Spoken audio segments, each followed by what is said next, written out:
ಸ್ನೇಹಿತರೆ, ಇವತ್ತಿನ ರೆಸಿಪಿ ನುಗ್ಗೆ ಸೊಪ್ಪಿನ ಸಿರಿಧಾನ್ಯಗಳ ದೋಸೆ. ಇದಕ್ಕೆ ಬೇಕಾಗಿರುವಂಥ ಸಾಮಗ್ರಿಗಳು: ನುಗ್ಗೆ ಸೊಪ್ಪು, ತುರಿದ ತೆಂಗಿನಕಾಯಿ, ತುರಿದ ಕ್ಯಾರೆಟ್, ಸ್ವಲ್ಪ ಈರುಳ್ಳಿ, ಕರಿಬೇವು ಸೊಪ್ಪು ಹಾಗೂ ಸಿರಿಧಾನ್ಯಗಳ ಹಿಟ್ಟು.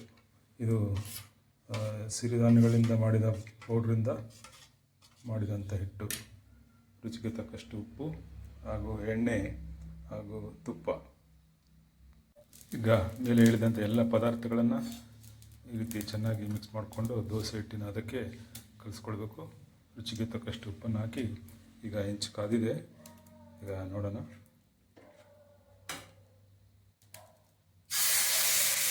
ಇದನ್ನು ನೀವು ಗಟ್ಟಿಯಾಗಿ ಮಾಡಿಕೊಂಡು ರೊಟ್ಟಿ ಥರ ಬೇಕಾದರೂ ಮಾಡ್ಕೋಬೋದು.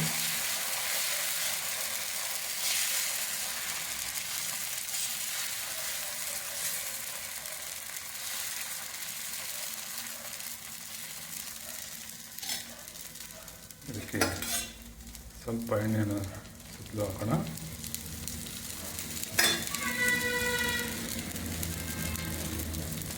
ಸ್ನೇಹಿತರೆ, ತುಂಬ ಆರೋಗ್ಯಕರವಾದ ನುಗ್ಗೆ ಸೊಪ್ಪಿನ ಸಿರಿಧಾನ್ಯಗಳ ದೋಸೆ.